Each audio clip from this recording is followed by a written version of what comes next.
दिनांक 15 अप्रैल 2026 को गांव अटरिया, थाना करंडा, जनपद गाजीपुर के श्री सियाराम शर्मा द्वारा प्रातः 5:44 पर यूपी 112 को सूचना दी गई कि उनके घर से कुछ किलोमीटर दूर स्थित पुल से गंगा नदी में कूदकर डूबने से उनकी बेटी की मृत्यु हो गई है। सूचना मिलने पर पीआरबी का वाहन वहाँ पहुँचा, पुलिस भी पहुंची। शव का पंचायतनामा होने के पश्चात उसे पोस्टमार्टम हेतु मॉर्चरी भेज दिया गया।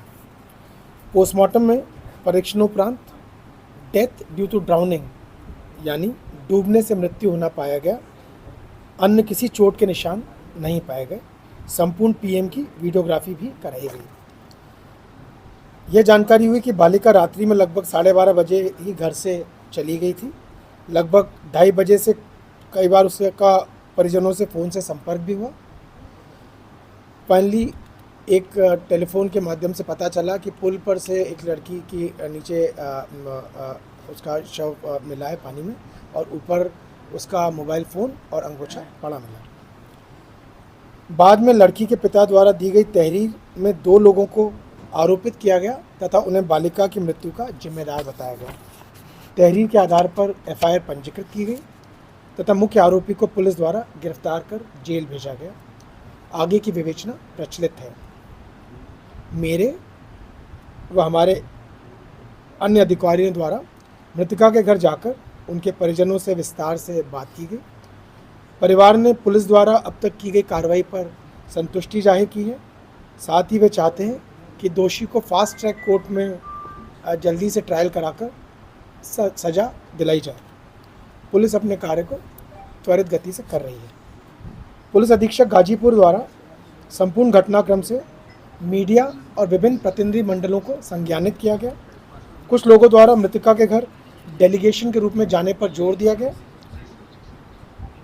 मना करने पर भी जब वे नहीं माने तो 15 सदस्यों के प्रतिनिधि मंडल को अनुमति प्रदान की गई, परंतु वे 250 से 300 की संख्या में गांव के बाहर एकत्रित हो गए।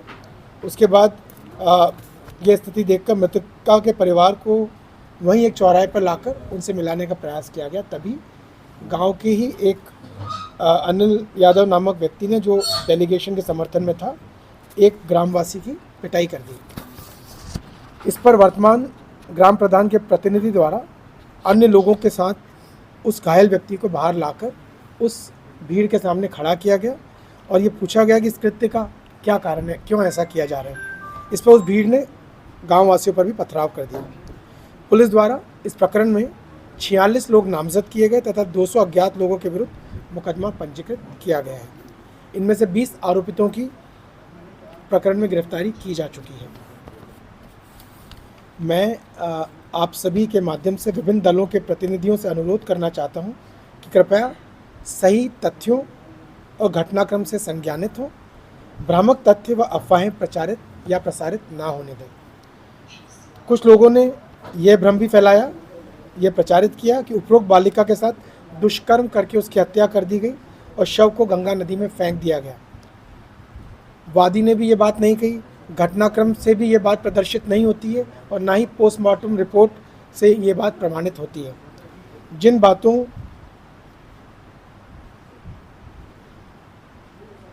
का प्रमाण नहीं है, ऐसी भ्रामक बातों से तथ्यों के विपरीत जाना उचित नहीं है। ऐसी बातों से परिवार व उनसे जुड़े आम जनमानस में रोष उत्पन्न होता है और अशांति भी पैदा होती है। पुलिस की ओर से मैं आप सभी को आश्वस्त करना चाहता हूं कि हम घटनाक्रम में शामिल प्रत्येक नामजद और अज्ञात आरोपी की भूमिका का गहनता से परीक्षण करेंगे। जिनका दोष है उनके विरुद्ध कानूनी कार्रवाई की जाएगी और जो निर्दोष है उन्हें भी न्याय दिलाया जाएगा। आप सभी से ये अनुरोध है कि हमारे आसपास गांव में, इस इलाके में, जनपद में सांप्रदायिक वैमनस्यता उत्पन्न ना होने दें। लोगों के बीच में इस प्रकार का झगड़ा ना हो। पुलिस पूर्ण प्रतिबद्धता के साथ अपेक्षित कार्रवाई कर रही है। न्यूनतम समय में इस कार्रवाई को विधिक प्रक्रिया अपनाते हुए हम संपन्न कराएंगे।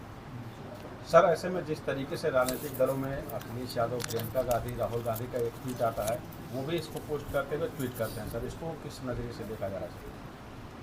मैं समझता हूँ कि उन तक कुछ भ्रामक तथ्य पहुँचे हैं और मैं आप सभी के माध्यम से सभी दलों के प्रतिनिधियों को और वरिष्ठ जनों को ये बताना चाहता हूँ कि घटनाक्रम इस प्रकार नहीं है, बल्कि जो मैंने बताया पुलिस द्वारा अपनी विवेचना के दौरान उन्हीं तथ्यों की जानकारी हुई है और हम सुनिश्चित कर रहे हैं कि कहीं किसी भी प्रकार का अन्याय न हो।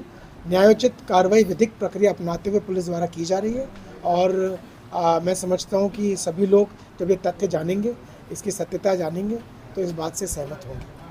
प्रथम दिन जो सर पथराव हुआ था, उस दौरान गांव के 8 लोग जो है गिरफ्तार हुए थे उस मामले को लेकर पत्थरबाजी में। सर क्या ये माना जाए कि निशा मौत कांड को लेकर जो है ये राजनीतिक साधा जा रहा है? प्रधानी चुनाव जो त्रिस्तरीय पंचायत चुनाव का मामला दिया रहा है, इस बात पर मेरे स्तर से कोई टिप्पणी करना उचित नहीं है, ना ही हमारी इसमें कोई ओपिनियन है।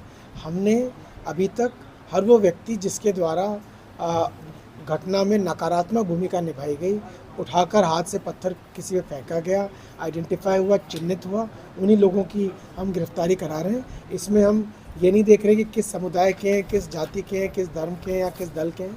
हमारे लिए ज़्यादा आवश्यक है कि कौन व्यक्ति कानून का उल्लंघन कर रहा है, उसके विरुद्ध कार्रवाई की जानी चाहिए। सर पीड़िता परिवार से मिलने के लिए अखिलेश यादव ने अपना एक प्रोटोकॉल जारी किया सर 29 अप्रैल को, तो सर क्या लगता है? मेरा यही कहना है कि जो सत्यता है वो आप लोगों के सामने हमने रखी है।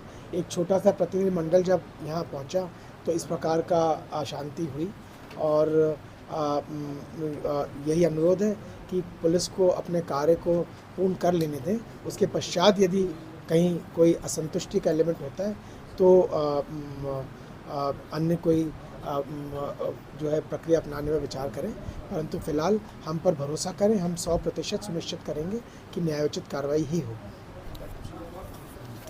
If you like this video, please share and subscribe of channel. Also don't forget press the bell icon for regular updates.